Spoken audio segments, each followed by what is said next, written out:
तो सरकार के बजट को लेकर प्रधानमंत्री की पहली प्रतिक्रिया क्या कुछ थी वो आपने देखा। कुछ खास मेहमान हमारे साथ जुड़े हैं इसी वित्त वर्ष के बजट 2023-24 पर चर्चा के लिए। हमारे साथ अभिषेक राजा राम जुड़े हैं, अर्थशास्त्री। बहुत बहुत स्वागत सर आपका। हमारे साथ बीजेपी से स्पोक्स पर्सन एसएन सिंह साहब जुड़ रहे हैं, बहुत बहुत स्वागत सर आपका। हमारे साथ कांग्रेस से स्पोक्स पर्सन रत्नाकर सिंह साहब जुड़ रहे हैं, बहुत बहुत स्वागत सर आपका। और पॉलिटिकल एक्सपर्ट संदीप चौधरी भी जुड़ रहे हैं, आपका भी बहुत बहुत स्वागत। अभिषेक राजा राम सर, किस तरह से देखते हैं उम्मीदों का, आकांक्षाओं का, हर तरह से चौमुखी विकास को ध्यान में रखते हुए बजट की बात सामने आई थी। कोई इसे चुनावी बजट कह रहा था, कोई इसे कुछ नाम संज्ञा दे रहा था, लेकिन आपको लग रहा है कि जो आपने एक्सपेक्ट किया था उसी एक्सपेक्टेशन के इर्द गिर्द ये बजट घूमता हुआ नजर आया, या बहुत कुछ ऐसा था जो छूट गया? नहीं, जैसे अगले साल इलेक्शन से और कालिक बजट लास्ट है, उस हिसाब से बहुत बैलेंस बजट है। इसको मैं टोटली पॉपुलिस्टिक भी नहीं कह सकता और रिफॉर्म को आगे ले जाने वाला भी नहीं कहा जा सकता। एक बैलेंस बजट है क्योंकि वित्त मंत्री के पास बहुत ज्यादा ऑप्शन भी नहीं थे और उनकी कोशिश थी कि 2 साल में जो कोरोना पीरियड में बहुत सारे सेक्टर्स को छुआ ही नहीं गया। देखो, एक अलग प्रेशर था, तो उस तरह से वित्त मंत्री का अब तक का जो 2019 से अब तक का जो बजट है वो सबसे बढ़िया बजट यही के है और उन्होंने हर सेक्टर को कुछ ना कुछ देने की कोशिश करी है।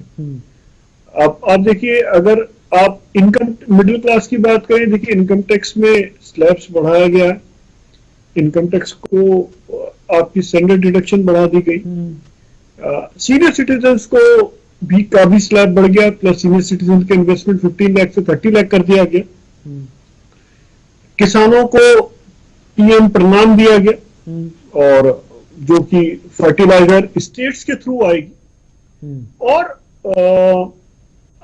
उनको एक गोवर्धन, जो गौवर्धन मतलब जो भी आप कहें, तो वो बायोगैस के प्लांट लगाने 10,000 करोड़ के, महिलाओं के लिए एक अलग स्कीम लाए गए 7.5% इंटरेस्ट के साथ, और युवाओं को पीएम कौशल योजना के तहत कह रहे हैं कि 3 साल में लाखों लोगों को ट्रेनिंग दे देंगे, और पैन कार्ड को सब जगह केवाईसी में करवा दिया गया, और जो हमारा रेलवे बजट है वो भी 2.40 लाख करोड़ का है।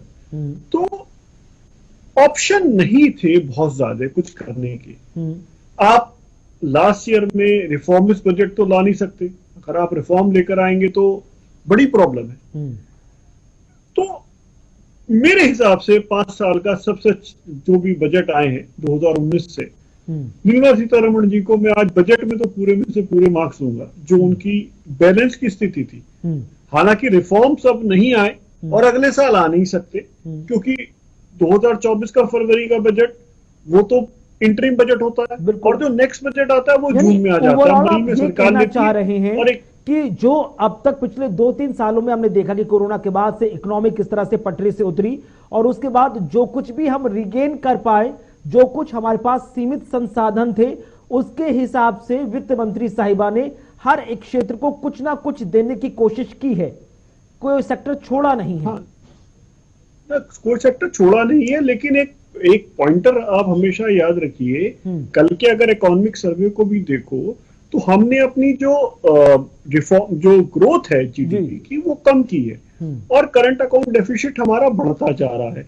फॉरेन रिजर्व्स हमारे पास हैं, लेकिन अगर हमारा करंट अकाउंट डेफिसिट बढ़ता गया तो हमारे फॉरेन रिजर्व्स भी यूज हो जाएंगे, जो कि एक बहुत बड़ा चैलेंज है सरकार के सामने। देखिए, आप 140 करोड़ की पॉपुलेशन है, ठीक है, 140-142 करोड़ की पॉपुलेशन है, आप 80 करोड़ लोगों को फ्री में खाना दे रहे हैं। उन्हीं लोगों के पास मनरेगा भी है कि भाई फ्री में पैसा भी ले लो, उन्हीं लोगों की दवाइयां फ्री है आयुष्मान भारत में, उनके बच्चे फ्री में एजुकेशन लेते हैं, किताबें भी मिलती है और दोपहर में खाना मिड डे मील भी मिलता है। तो जिस देश में 140 करोड़ में से 80 करोड़ ऐसे डिपेंडेंट हो, वहां रेवेन्यूज कहां से आएंगे?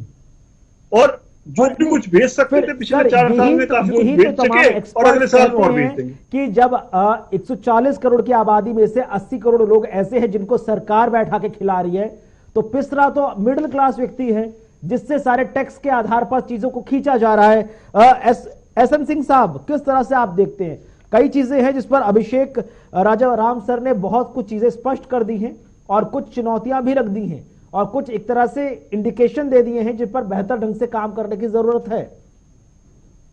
देखिए, अभिषेक जी अर्थशास्त्री हैं, निश्चित तौर पे वो अपने हिसाब से समीक्षा करेंगे, लेकिन एक समुचित जो बजट होना चाहिए, एक विकासशील जो बजट होना चाहिए, जो अंत्योदय की परिकल्पना को पूरा करते हुए गांव गरीब के कल्याण के लिए, लोगों को योजनाओं का लाभ मिले, इसके लिए अगर बजट बनता है तो निश्चित तौर पे वो स्वागत योग्य बजट है। मैं तो कहूंगा कि बहुत ही शानदार बजट है। और अभी हमारे बड़े भाई कह रहे थे गरीब खाद्यान्न योजना जो चल रही है उसका लाभ गरीबों को मिल रहा है और मिलना भी चाहिए। आवश्यक चीजें हैं कुणाल जी, बहुत सारे लोगों की आवश्यकता थी, उस आवश्यकता को पूरा करने वाला बजट है।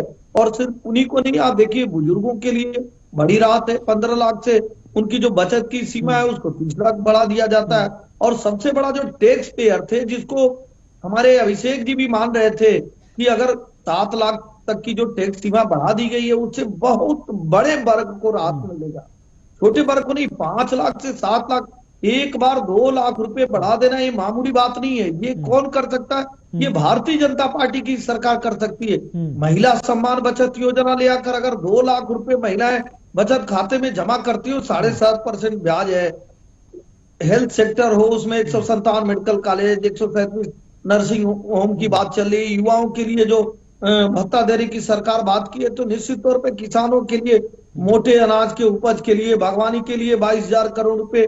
मतलब देखा जाए तो इससे बेहतर कोई बजट हो नहीं सकता, जिसमें आप डिफेंस सेक्टर में 45 लाख करोड़ का बजट ले आ रहे हैं और डिफेंस सेक्टर में ये आज तक का सबसे बड़ा बजट निर्धारित 6 लाख करोड़ रुपए आप दे रहे हैं। रोड और इंफ्रास्ट्रक्चर में लगभग 2.5 लाख करोड़ से अधिक का बजट दे रहे हैं, तो इससे समुचित विकास होगा। और जब बुनियादी ढांचे में विकास होता है उससे रोजगार भी उत्पन्न होता है और पर्यटन को बढ़ावा देने के लिए। ये बजट देखने के बाद एसएन सिंह साहब कि अगर आप एक आम व्यक्ति की आय के साधन को नहीं बढ़ा पा रहे हैं या आय को नहीं बढ़ा पा रहे हैं, तो बजट है, बचत के साधनों को थोड़ा और व्यापक कर दीजिए। और जो लगता है कि इनकम टैक्स स्लैब में जो बदलाव किए गए हैं वो कहीं ना कहीं एक आम आदमी की बचत के दायरे को और बढ़ाएंगे। कुल मिलाकर वो जो बचेगा उसको अपनी बाकी चीजों में वो खर्च कर सकता है।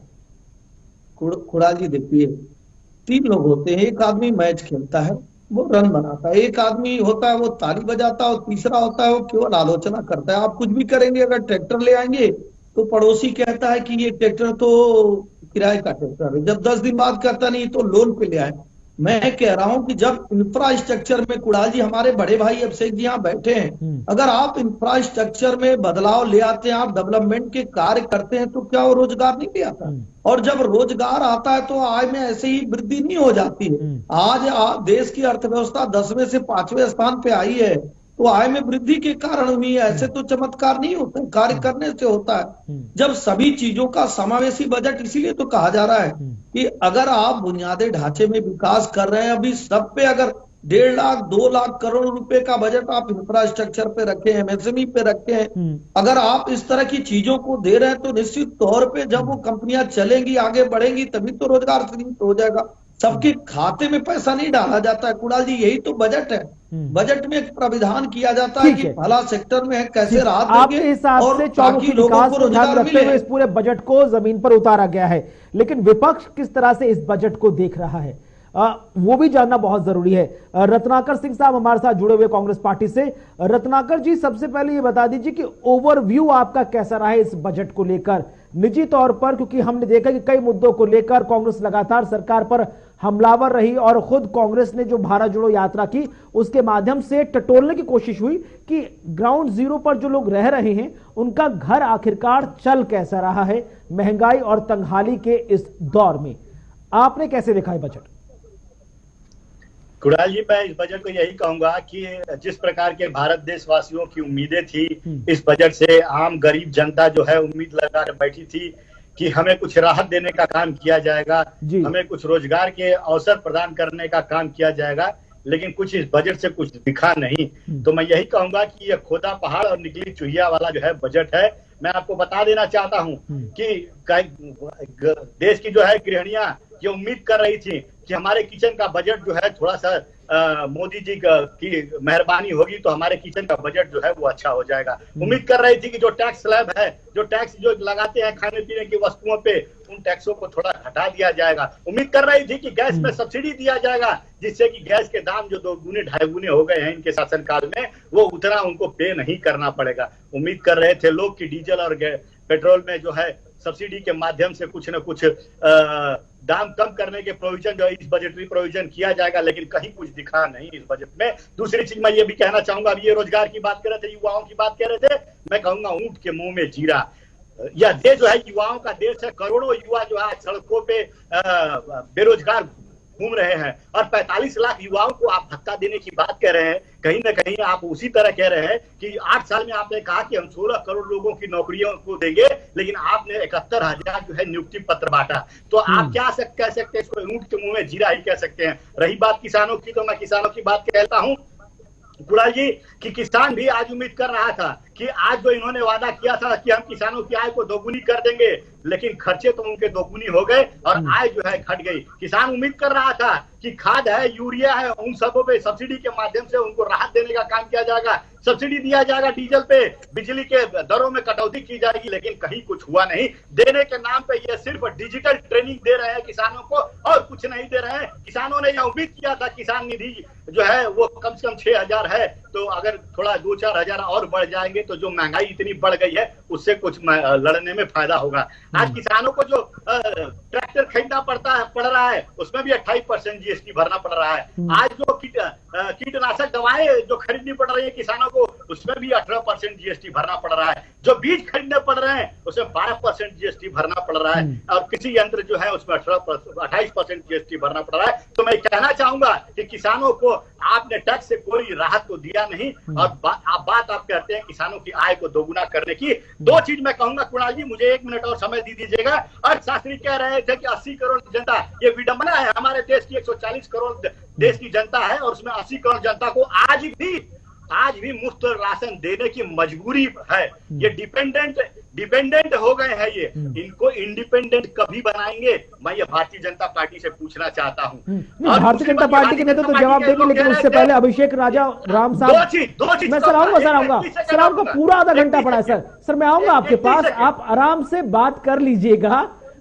सत्ता पक्ष के नेता हमारे साथ मौजूद हैं, इकोनॉमिस्ट भी हमारे साथ मौजूद हैं, हर एक सवाल का जवाब मिल जाएगा सर, लेकिन समय के साथ। ठीक है अभिषेक जी, आप क्योंकि लगातार सवाल उठा कि आपने जो बात कही थी कि हमारे देश में सोचना चाहिए कि 140 करोड़ में से अगर 80 करोड़ की जनता को हम घर बैठाकर खिलाएंगे तो ये हमारी तरफदारी नहीं हुई, ये हमारी मजबूरी हुई। मैं पहले एक चीज रत्नाकर भाई की करेक्ट कर देता हूँ कि ट्रैक्टर पे जीएसटी का रेट 12% है और जो मेडिसिन है जो पेस्टिसाइड डालते हैं उस पे 5% है। ठीक है, अब ये थोड़ा करेक्शन है बस जीएसटी रेट का और कोई नहीं है। अब बात करते हैं साहब, देखिए जो इकोनॉमी की जो प्रॉब्लम है, देखिए यही पाकिस्तान के साथ हुआ।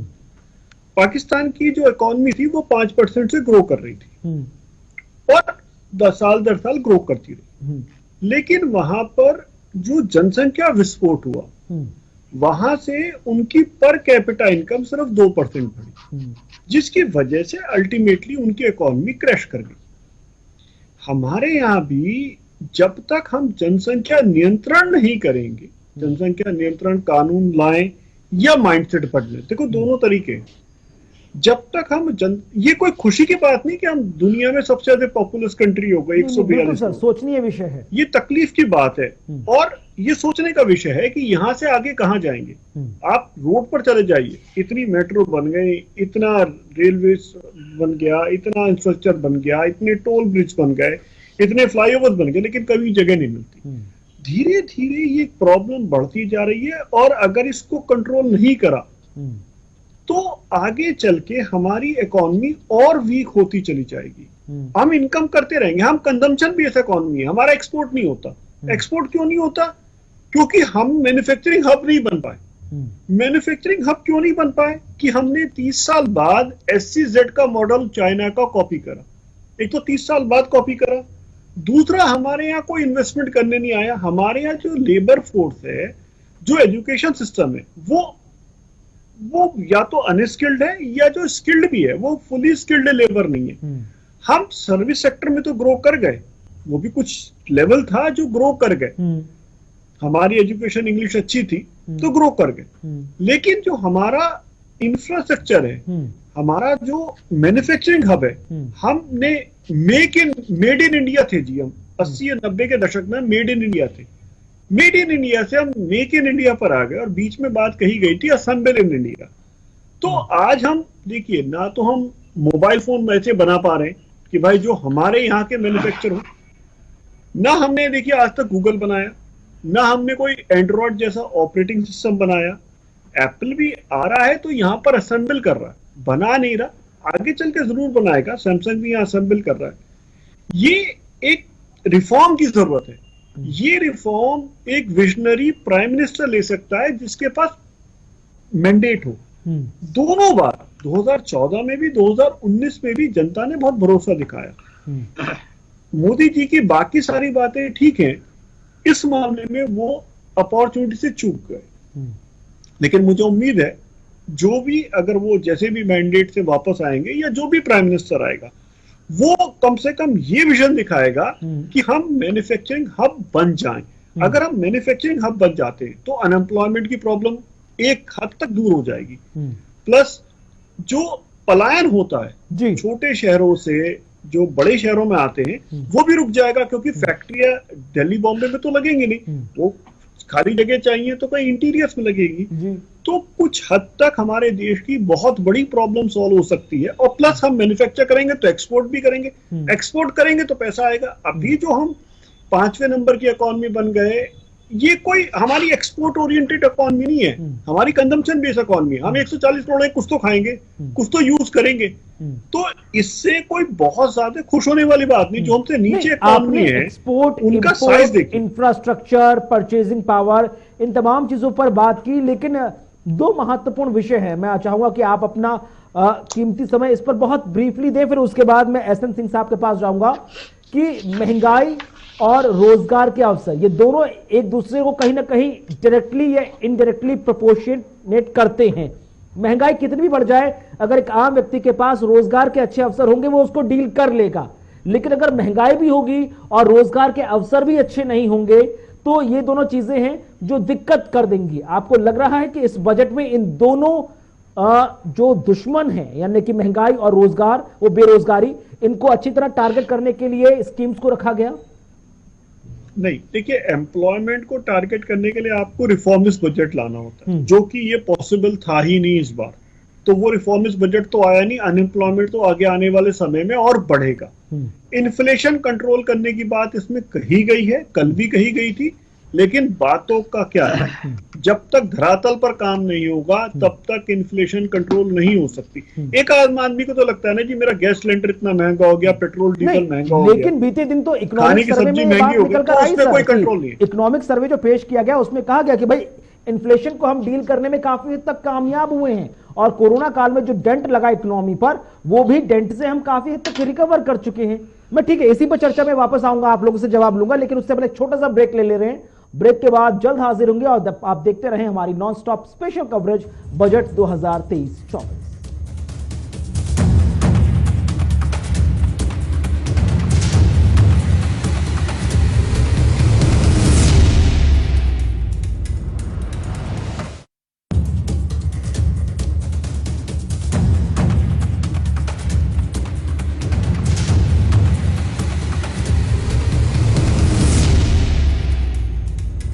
स्वागत है आपका ब्रेक के बाद। कुछ खास मेहमानों के साथ लगातार बजट 2023-24 पर चर्चा हमारी जारी है। SN सिंह साहब, सीधे आपके पास आऊंगा।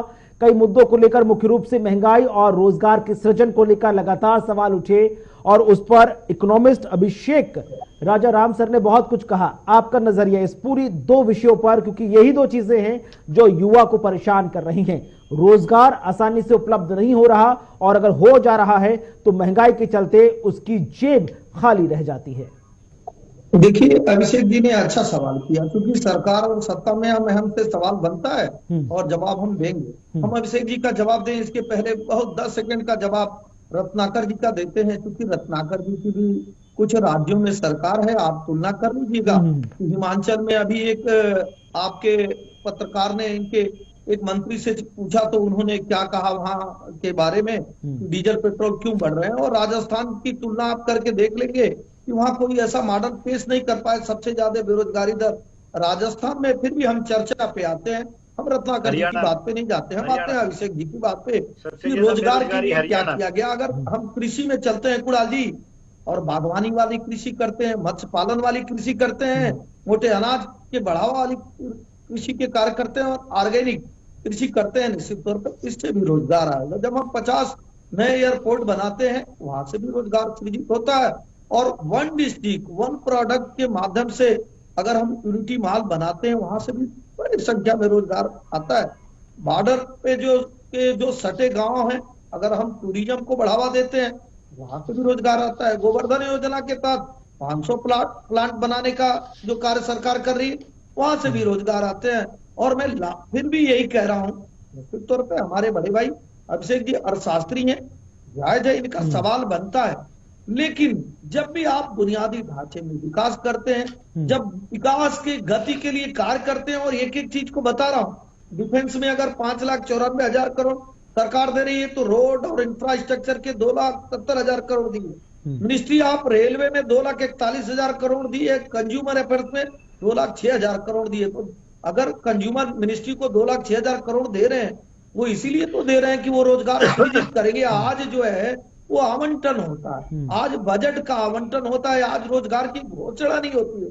और अगर हम होम अफेयर्स को 1,96,000 करोड़ दे रहे हैं वहां से भी रोजगार आएगा। रूरल डेवलपमेंट के लिए 1,60,000 करोड़ रुपए का प्राविधान किया गया, इसके नाते भी रोजगार आएगा, क्योंकि ये ऐसी सरकार है, पारदर्शी ईमानदार जवाबदेह सरकार है, जो जनता के विश्वास पे खरे उतर रही है 2014 से, और उसी विश्वास और भरोसे के नाते जनता हमको स्वीकार रही।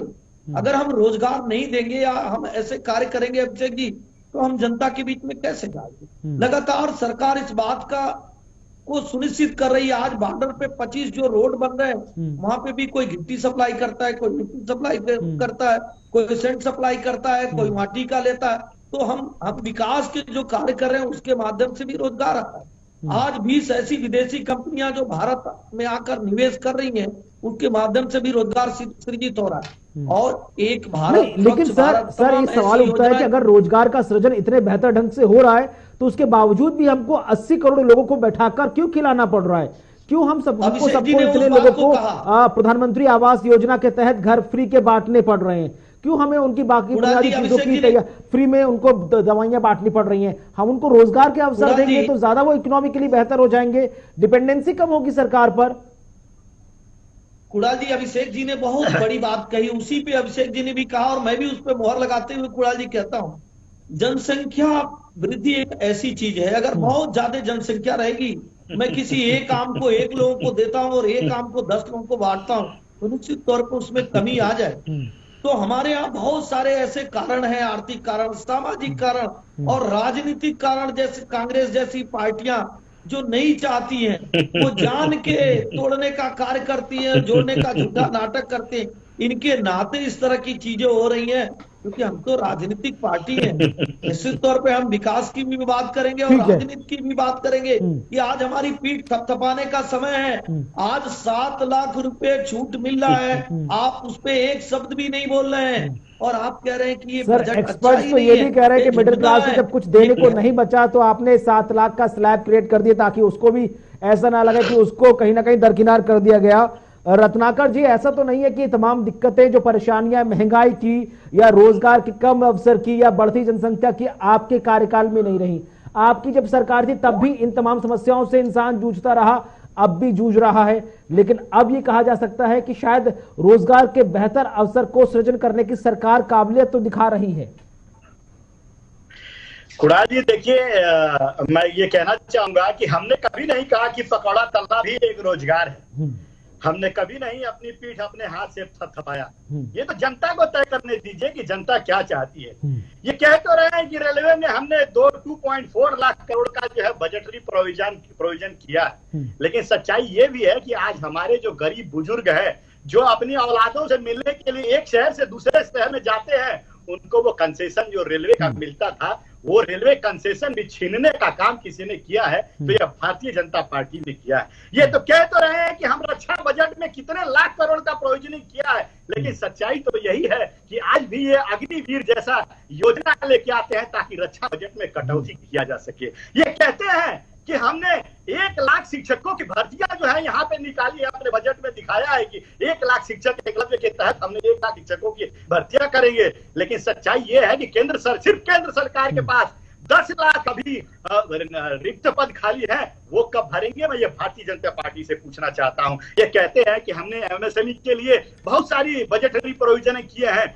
लेकिन सच्चाई यही है कि कोविड काल के बाद जब यही सरकार एमएसएमई को जो फंड देने की बात आई थी, उनको राहत पहुंचाने की बात आई थी, तो इन्होंने क्या किया था मालूम है? इन्होंने राहत के नाम पर लोन बांटने का काम किया था। ये वही भारतीय जनता पार्टी की सरकार है। आज ये कहते हैं कि हम 50 एयरपोर्ट बनाएंगे।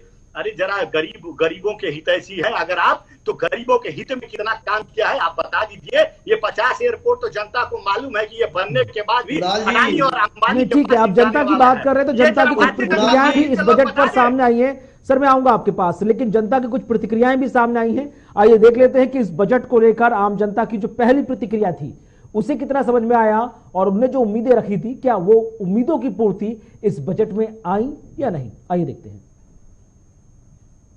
देखिए बहुत अच्छा बजट है और यूथ को, जैसे मैंने अभी कहा था कि अगर पैसा बचेगा तभी पैसा खर्च होगा। पहले वो बिजनेस में लगेगा, उसके बाद वो फैमिली पे खर्च होगा, उसके बाद वो यूथ ही इलेक्ट्रिक व्हीकल्स भी खरीदेगा। तो वो ओवरऑल इकोनॉमी के लिए बहुत अच्छा बजट है। तो मैं ये कहूँगा ये एक बहुत ही वेलकम बजट है और देखते हैं सरकार कितने वादे पूरे करती है। ये बहुत ही वेलकम मूव है और इसका बेनिफिट आप देखेंगे कि एमएसएमई उतने ज़्यादा बड़े स्केल पे काम नहीं करते हैं, तो ऑर्गेनाइज नहीं है। तो जैसे बड़े बिजनेसेस हैं वो अपनी सारी चीज़ें बड़े अच्छे तरीके से मैनेज कर लेते हैं। तो डिजी लॉकर जो एमएसएमई के लिए एक इन्होंने प्रावधान रखा है उसका बहुत बेनिफिट मिलेगा एमएसएमई को। और इनकम टैक्स में जो रिबेट है ये बहुत एक इंकरेजिंग मूव है। इसका मार्केट पे डायरेक्ट इम्पैक्ट पड़ेगा और मेरे को उम्मीद है इसका बेनिफिट हर एक इंडिविजुअल तक पहुंचेगा विद इन 1 ईयर।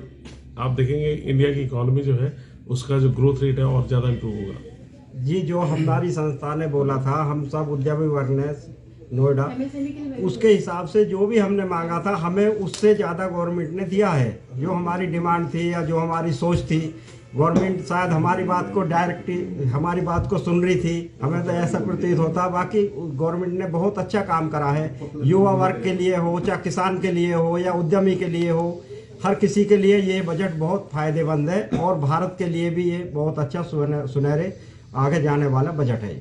देखिए जो ये हमारी फाइनेंस मिनिस्टर निर्मला जी ने सही कहा है कि ये जो बजट है हम सबके लिए, जितने भी हम एंटरप्रेन्योर्स हैं, जो मैन्युफैक्चरर्स हैं, जो भी इंडस्ट्रीज चला रहे हैं, उनके लिए ये अमृत काल की तरह ही है।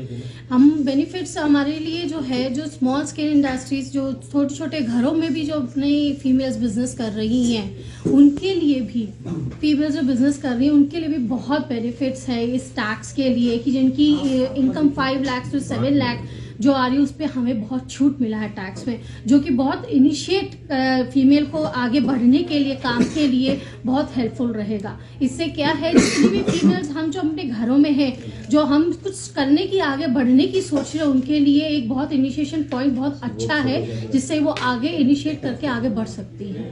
तो इज द बेस्ट के, और जो अब स्कीम्स आ रही है 2 साल के लिए भी, उनका भी वो बहुत अच्छी तरह बेनिफिट उठा सकती है। बहुत अच्छा बजट है। हम धन्यवाद देना चाहेंगे हमारे फाइनेंस मिनिस्टर निर्मला सीतारमण जी का और हमारे प्रधानमंत्री मोदी जी का, और सब और खुशहाली है इस वजह से। जो इनकम टैक्स में रिबेट मिली है उससे सब तरफ खुशहाली है और ओवरऑल और देखा जाए तो हर वर्ग को छुआ गया है, हर वर्ग में निवेश का प्रोविजन किया गया है, तो उसका बेनिफिट फाइनली एमएसएमई को मिलना है। और एमएसएमई में 1% जो इंटरेस्ट में छूट दी गई है वो सबसे बड़ी हमें बेनिफिट के लिए हमारे लिए बहुत ही फायदेमंद है। तो हमारे लिए ये बजट बहुत ही अच्छा बजट आया है। मैं इतने वर्षों से बजट देख रहा हूँ, इस बार का बजट मुझे सबसे बढ़िया बजट लगा है, जो हर वर्ग को छूता है। देखिए, जैसे हमें उम्मीद थी, बजट हमारी उम्मीदों पे पूरा खरा उतरा है और हमें उम्मीद से ज़्यादा ही मिला है। हमने इतना सोचा भी नहीं था कि टैक्स में इतना हमें रिबेट मिलेगा। छोटे उद्यमियों को, एमएसएमई उद्यमी जितने व्यापारी भाई हैं हमारे, उनको 3 करोड़ तक की टर्नओवर पे 1% टैक्स में छूट दी गई है अलग से, और हमारा जो टैक्स स्लैब बढ़ा के 5% से 5% कर दिया गया है, और हमारा जो एमएसएमई को इंटरेस्ट हमें देना होता है, ब्याज दर है, उस पर भी 1% की छूट दी गई है। तो एमएसएमई सेक्टर से जुड़े जो तमाम लोग हैं उनकी प्रतिक्रियाएं आपने सुनी, उनका पहला रिएक्शन इस बजट को लेकर कैसा था। अभिषेक राजा राम सर, एमएसएमई की जब हम बात करते हैं तो सरकार का बहुत ज्यादा फोकस है इस पूरे सेक्टर को डेवलप कराने का, क्योंकि कहीं ना कहीं हर एक छोटी स्मॉल स्केल इंडस्ट्री से सैकड़ों की तादाद में जो घरों के चूल्हे जुड़े हुए होते हैं। आपको लग रहा है क्योंकि इतनी भारी तादाद में इतने लोगों का एक एक्सेप्टेंस निकलकर सामने आई है, तो शायद बेहतर है उनके लिहाज से भी, ये और संभावनाएं बन रही थी। देखिए, एमएसएमई को इन्होंने एक बेनिफिट देने की कोशिश करी, इनकी तरफ से कोशिश है कि एमएसएमई को बेनिफिट मिल जाए, लेकिन जब मैं उसकी एक्चुअल रियलिटी पढ़ रहा हूं तो मुझे लग रहा है कि कहीं ना कहीं उसका उल्टा नुकसान ना हो जाए लॉन्ग टर्म में। अब इन्होंने कहा है कि अगर आपने एमएसएमई को 45 डेज में पेमेंट नहीं करा तो हम 43B में इसको डिसअलाउ कर देंगे। डिसअलाउ कर देंगे तो मतलब आपको उस पर टैक्स देना पड़ जाएगा। ऑलरेडी जीएसटी में प्रोविजंस हैं कि अगर आपने 180 डेज में पेमेंट नहीं करा तो आपका आईटीसी डिसअलाउ हो जाता है, जिस पर कि इंटरेस्ट के साथ पेमेंट करना है, क्योंकि उन्होंने आज अमेंडमेंट भी कर दी, सेक्शन 50 के साथ पेमेंट करना है। पहले से ही लोग एमएसएमई के साथ काम नहीं करना चाह रहे, बड़े कॉर्पोरेट, क्योंकि उन्हें लंबा लोन चाहिए होता है। इन्होंने एमएसएमई एक्ट में डाल भी रखा है कि 15 दिन में पेमेंट करो, लेकिन अगर आपकी टर्म्स एंड कंडीशंस है तो आप आगे ले जा सकते हो। यहां पर ये किसी ना किसी तरह घुमाकर फोर्स कर रहे हैं कि भैया आपकी कॉमर्शियल टर्म्स कुछ भी है, 45 दिन में पेमेंट कर दो। अब ये जो बाध्यता होती है कॉर्पोरेट्स पर, वो कहीं ना कहीं कॉर्पोरेट्स को पसंद नहीं आते। उनका अपना तरीका होता है काम करने का, they have their own method of funding. अब उनको पता है कि भैया मैंने, अब देखो एमएसएमई को भी पता है कि अगर टर्म्स एंड कंडीशंस है कि भाई मैं आपको 120 दिन में पेमेंट करूंगा, तो व्यापारी भी 120 दिन का इंटरेस्ट फैक्टरिंग करके चलता है।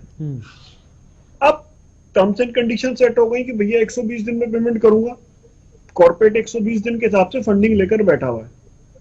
अब इन्होंने कह दिया नहीं भाई साहब 45 दिन में पेमेंट नहीं करा तो आपको उस पर टैक्स लगा दो। ये एक तरह से गवर्न कर रहे हैं कि भैया आप बिजनेस कैसे करोगे। और ये चीजें देखिए, कोशिश तो इनकी थी कि एमएसएमई को रियायत दे, बेनिफिट दे, लेकिन जब रियायत देने जाते हैं तो कई बार चीजें, कॉर्पोरेट वर्ल्ड एक अलग वर्ल्ड है, वो पॉलिटिकल वर्ल्ड से नहीं चलता। तो कहीं ना कहीं एक कॉर्पोरेट की अगर आप नजरिए से सोचे तो वो कहेगा भाई साहब मैं एमएसएमई के साथ काम ही नहीं कर रहा, जब मुझे एक बड़ी कंपनी दे रही है वही सामान मैं 120 दिन में पेमेंट कर सकता हूं, तो ठीक है। तो जैसे इन्होंने स्टार्टअप के लिए 1 साल बढ़ा दिया, जो कि मैं कल भी आपके चैनल पर था, शाम मैंने बोला था कि भाई 1 साल के लिए बढ़ाना चाहिए, बढ़ा दिया।